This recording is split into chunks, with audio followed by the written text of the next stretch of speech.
Hello friends, कहानियाँ किसे channel में आपका स्वागत है। तो चलिए आज की कहानी शुरू करते हैं।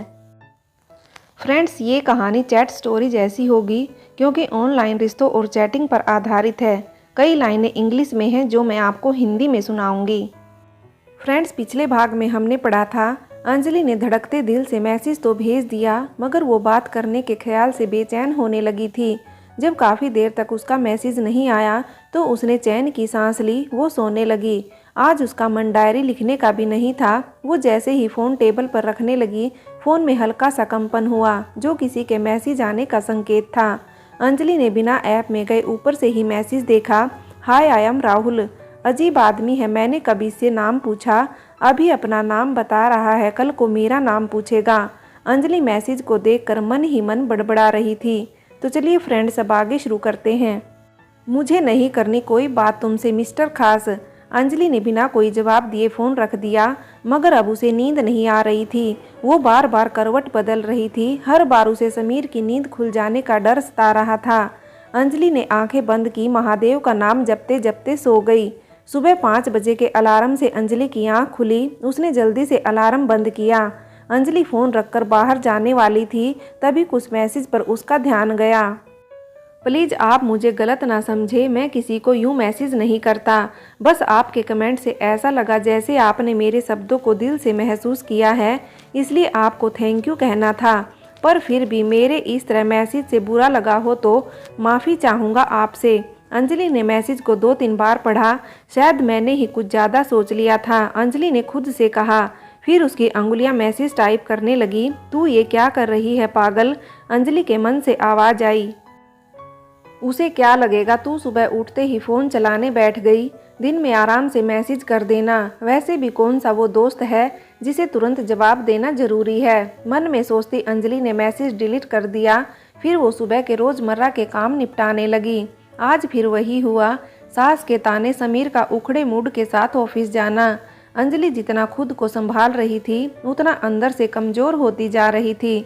बाथरूम में जाकर रो लेने और अपने इष्ट महादेव को डायरी में लिखकर सब कह देने के बाद भी उसका मन अब किसी अपने को तरसने लगा था। कोई दोस्त, कोई ऐसा जिसे वो अपने मन का सारा हाल बिना किसी झिझक के कह सके, जिसके सामने वो रोकर अपना मन हल्का कर सके। समय के साथ अंजलि के मन में किसी दोस्त हमदर्द की चाह बढ़ती जा रही थी। अंजलि ने कमरे में आकर फिर से फ़ोन देखा। मैसेज टाइप करने लगी। कोई बात नहीं मिस्टर राहुल, ऐसा होता है। अंजलि ने गहरी सांस ली। फिर वो मैसेज हटाकर दूसरा मैसेज टाइप करने लगी, क्योंकि वो नहीं चाहती थी कि उसकी बातों से सामने वाला उसे गलत समझ ले या उसे लगे कि वो उसे बात करना चाहती है। It's okay. अंजलि मैसेज भेजकर फ़ोन में कुछ पढ़ने लगी। ये उसका सबसे पसंदीदा काम था। पढ़ते हुए वो जैसे दुनिया, अपने दुख सब भूल जाया करती थी। किताबों कहानियों की दुनिया ऐसी ही होती है जहाँ सबसे अलग होकर सपनों में खो जाते हैं, जहाँ किरदारों के साथ कभी हंसते हैं तो कभी रोते हैं। कहानियों में सिर्फ वही खो सकता है जिसे शोर नहीं, अकेला रहना भाता हो, जो दूसरों के दर्द को भी अपने अंदर महसूस करता हो। अंजलि भी वैसी ही तो थी। उसके अंदर चाहे जितना दर्द हो, मगर जैसे ही उसे किसी और की परेशानी का पता चलता वो उसके लिए प्रार्थना करने लगती। वो किसी अनजान के दर्द को भी महसूस कर गर्वित हो उठती थी। अभी वो पढ़ ही रही थी, तभी उसके फ़ोन की स्क्रीन पर मैसेज दिखाई दिया। थैंक यू अंजलि जी, मुझे आपकी हेल्प चाहिए थी। क्या आप एक पाठक या फ्रेंड की तरह मेरी हेल्प करेंगी? अंजलि ने राहुल के मैसेज को 2 बार ध्यान से पढ़ा। उसे समझ नहीं आ रहा था राहुल उसे किस तरह की मदद मांग रहा था। आखिर अंजलि ने भी उससे पूछ ही लिया, मैं आपकी क्या हेल्प कर सकती हूँ? अंजलि किसी भी तरह बात को जल्दी ख़त्म करना चाहती थी। दूसरी तरफ वो किसी को मदद के लिए अचानक मना नहीं कर पाने वाले अपने स्वभाव के कारण राहुल से बात कर रही थी। मैं जो लिखता हूँ उन्हें पोस्ट से पहले आपको सेंड करूँगा। बस वो सही है या नहीं, या उसे और अच्छा कैसे बना सकते हैं, उसमें कुछ और लाइन लिख सके तो यही हेल्प चाहिए थी। मुझे पता नहीं क्यों लगा कि आपको ये सब अच्छे से आता है, आप मेरी हेल्प कर सकती हैं। मैं आपसे प्रॉमिस करता हूँ मैं कभी भी पोइट्री के अलावा कुछ और सेंड नहीं करूँगा, कभी कोई सवाल नहीं करूँगा। कभी आपको लगे मैंने कुछ गलत कहा या किया तो आप मुझे उसी दिन ब्लॉक कर सकती हैं। अंजलि ने बड़े ध्यान से राहुल का मैसेज पढ़ा। उसकी बातों से वो उसे एक अच्छा इंसान लगा, परंतु ये क्या सच था? क्या सच में हम इस छोटी सी स्क्रीन के पीछे छुपे इंसान का सच जान सकते हैं, जो हमसे मीलों दूर होता है, जिसके बारे में बस हम उतना ही जानते हैं जो वो हमें बताता है या जो हमें बताना चाहता है। कभी कभी हमें हमारे साथ रहने वाले शख्स को समझने में भी सालों लग जाते हैं, फिर भी हम उसके असली चेहरे को नहीं समझ पाते। तो क्या किसी अजनबी को हम इतनी जल्दी समझ सकते हैं, उसकी सुनाई कहानियों पर विश्वास कर? जब हम उसे अपना दोस्त, अपना हमदर्द समझने लगते हैं, तब क्या हमें पता होता है कि सामने वाला वो शख्स उस विश्वास के लायक है भी या नहीं? ठीक है, मैं आपकी हेल्प करूंगी, बट आप मुझसे कोई भी पर्सनल सवाल नहीं करोगे, ना कोई और बात। अंजलि को लगा कि इस तरह से किसी की मदद करने से उसे कोई नुकसान तो नहीं होगा, शायद वो कुछ अच्छा सीख ले, परंतु वो नहीं जानती है कि मदद उसी की करनी चाहिए जो उसके लायक हो, खासकर जो आपसे सच कहने की हिम्मत रखता हो, वो नहीं जो अपने मतलब के लिए हर दिन एक नया झूठ, एक नई कहानी घड़ता हो। Thank you. राहुल ने अंजलि को धन्यवाद कहने के साथ ही अपनी लिखी कुछ रचनाएं उसे भेज दी, जिन्हें अंजलि ध्यान से पढ़ने लगी। खामोशी में भी गूंजते अल्फाजों सी, कुछ शरारती, थोड़ी नादानी सी, कानों में घुलती मिश्री सी। उसकी बातें ऐसी हैं, आदमी जो भी हो पर लिखता बहुत अच्छा है, अंजलि ने मन ही मन खुद से कहा। राहुल ने जो लिखा था उसमें कुछ बदलाव कर नए तरीके से लिखकर अंजलि उसे भेजने लगी। खामोशी में भी गूंजते अल्फाजों सी, कुछ शरारती, थोड़ी नादानी सी बातें हैं उसकी ऐसी, रूह को छू जाने वाली एक मधुर सरगम सी। अंजलि राहुल को शायरी भेजने के बाद अपने घर के काम करने लगी, मगर उसका ध्यान बार बार अपने फ़ोन पर ही जा रहा था। वो बेचैनी से उसके जवाब का इंतजार कर रही थी। उसने वो पढ़ा होगा भी या नहीं? अगर उसे पसंद नहीं आया तो? अंजलि सब्जी काटते हुए मन ही मन सोच रही थी, न भी आए तो मुझे क्या, मुझे कौन सा लिखना आता है? मैंने तो बस आपकी मदद के लिए लिखा था। वो क्या मेरा दोस्त है जो मुझे उसे प्रभावित करना है, जो मैं इतना सोच रही हूँ? कहते हुए अंजलि ने चेहरे को हाँ की मुद्रा में हिलाया। अरे ओ महारानी, क्या अकेले अकेले बड़बड़ा रही हो? कहीं माथा तो नहीं फिर गया तुम्हारा?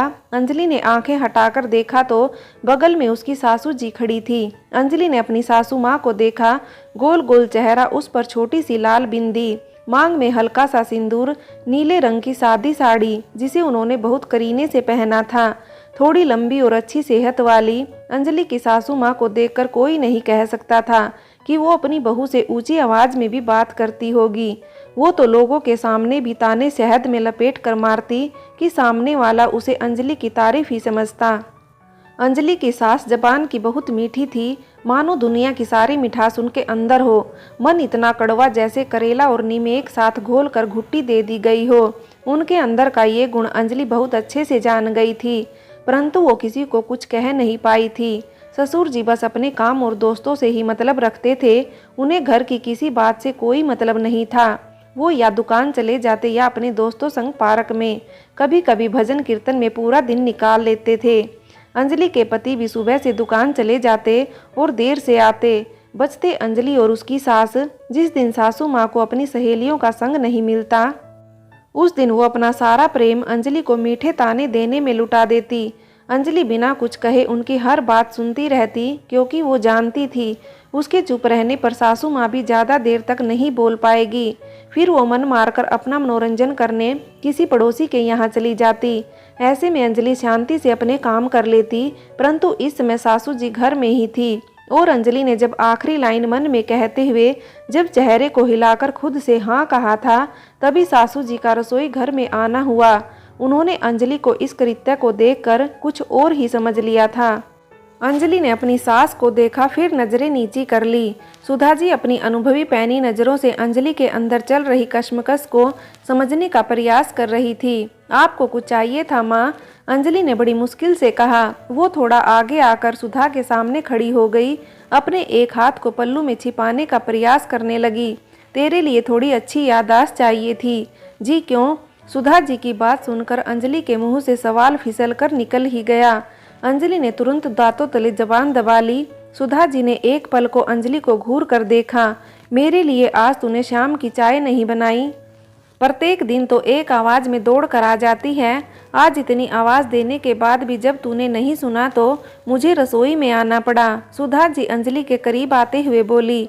अंजलि की तो सांस जैसे गले में ही अटक गई थी। पहले मेरे लिए चाय लेकर आओ, सब्जी बाद में काट लेना। सुधा जी ने अंजलि के पीछे सब्जी को देखकर कहा। मुंह बनाती हुई वहां से चली गई। अंजलि ने सीने पर हाथ रखकर गहरी सांस ली, फिर वो सब्जी देखने लगी। अच्छा हुआ मम्मी जी ने नहीं देखा, वरना आज तो तेरी खैर नहीं थी। अंजलि ने कटी हुई भिंडी की सब्जी को देखा। मैसेज में ध्यान होने के कारण उसने कुछ भिंडी गोल कुछ लंबी काट ली थी। साथ ही जिस हाथ से उसने भिंडी को पकड़ा था उसके हल्के से नाखून कट गए थे। उनके बारीक टुकड़े कटी सब्जी में गिर गए थे। अंजलि ने चाय रख दी, फिर सावधानी से सब्जी अलग रखने लगी ताकि उसके नाखून के बारीक टुकड़े सब्जी में न चले जाएं। अंजलि चाय लेकर बाहर बरामदे में आई। सुधा जी झूले पर बैठी थी। अंजलि ने उन्हें चाय दी। बड़ी हसरत से एक नज़र सामने कॉलोनी के पार्क पर डाली। अंजलि की हद बरामदे से आगे बने उसके घर के बगीचे तक ही थी। उससे आगे जाने या बाहर जाने की इजाज़त उसे नहीं थी। घर का जरूरी सामान, रसोई का सामान भी सुधा जी समीर के साथ जाकर लेकर आती थी। अंजलि को बाहर तो क्या पड़ोस के घर तक अपने मन से जाने की इजाज़त नहीं थी। वो बगीचे में काम करते हुए कभी किसी पड़ोसन से बात कर लेती थी, उसमें भी उसकी सास बरामदे में ही रहती थी। उनके कान अंजलि की बातों पर ही होते थे।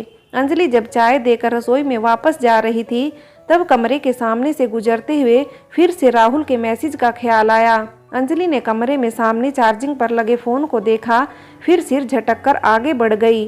कुछ कदम चलते ही वो फिर से रुक गई। उसने एक बार बरामदे में बैठी सुधा जी को देखा, फिर तेजी से कमरे में चली गई। फ़ोन चार्जर से निकाल जल्दी से रसोई में चली गई। अंजलि ने रसोई में आते ही गहरी सांस ली। उसके हाथ पांव कांप रहे थे, धड़कनें तेज थी। आज पहली बार उसे किसी से पकड़े जाने का डर सता रहा था। बार बार उसके मन में यही ख्याल आ रहा था, कहीं कोई उसे फ़ोन पर चैटिंग करते देख ना ले। अंजलि इतना भी नहीं समझ पा रही थी कि जब हमें किसी काम को करते समय दूसरों के देखने का डर हो, वो काम निश्चित ही गलत हो सकता है। वो डर के रूप में हमारी आत्मा की आवाज़ होती है जो हमें कुछ गलत करने से रोक रही होती है, परंतु कई बार हम उसे समझ नहीं पाते या जानकर भी कुछ पलों की खुशी के लिए उसे अनदेखा कर देते हैं। अंजलि ने लॉक खोल कर देखा। उसके फ़ोन स्क्रीन पर मैसेज दिखाई देने लगे। अंजलि ने एक बार फिर दरवाजे की ओर देखा, फिर वो मैसेज पढ़ने लगी। वाओ, तुम तो बहुत अच्छा लिखती हो, तुम्हें लिखते रहना चाहिए, बहुत टैलेंटेड हो तुम। मैं चाहूँगा कि मेरी फ्रेंड हमेशा यूं ही लिखती रहे, आगे बढ़े, खुश रहे। अंजलि ने अचानक ध्यान दिया कि राहुल एक ही दिन में आप से तुम पर आ गया था। बिना उसने अंजलि से पूछे उसे अपनी दोस्त घोषित कर दिया। कितना अजीब प्राणी है, 2 दिन हुए नहीं बात करते हुए इसने बिना मुझसे पूछे अपना दोस्त भी बना लिया। अंजलि मैसेज को बार बार पढ़े जा रही थी, खुद से बात कर रही थी। क्या जवाब दूं इसे? छोड़ो, पहले काम ही कर लेती हूँ। पहले मिस्टर शायर के चक्कर में सब्जी गलत कट गई, अब कोई और गड़बड़ नहीं कर सकती। ये ख्याल आते ही अंजलि ने फ़ोन पास में रख दिया, बची हुई सब्जी काटने लगी। पर अब भी उसका ध्यान फ़ोन पर ही था। तभी फिर से राहुल का मैसेज आया। अनायास ही उसके होठों पर मुस्कान आ गई। सो ऐप देना मुझे, भले ही मेरे शिव मुझे, बस मेरे कारण किसी की आंखों में आंसू आए वो एक पल ना देना। अंजलि शायरी पढ़कर जवाब देने ही वाली थी, तभी राहुल की ओर से टाइपिंग लिखा दिखाई दिया। अंजलि राहुल के मैसेज का इंतजार करने लगी। शायद मैंने आपको बिना पूछे फ्रेंड कहकर दुखी कर दिया। I am sorry. बस मुझे लगा कि आप मेरे जैसी हैं, इतना अच्छा लिखती हैं। मुझे लगा मुझे आपके रूप में एक सच्चा दोस्त मिल गया, इसलिए आपको फ्रेंड कह दिया। बट जब आपने मैसेज देखकर भी जवाब नहीं दिया तो समझ आ गया कहीं ना कहीं मैंने आपको दुखी कर दिया। दोबारा ये गलती कभी नहीं होगी। अंजलि ने जैसे ही मैसेज पढ़ा उसे राहुल का आप कहना चुभ सा गया। इस समय वो खुद भी अपनी भावनाएं समझ नहीं पा रही थी। कभी राहुल का अचानक अपनापन दिखाना बुरा लगता तो कभी उसका पराया बन जाना उसे अखरने लगता। किसी भी गृहिणी को सबसे अधिक क्या चाहिए? थोड़ी सी तारीफ, थोड़ा प्यार और सम्मान।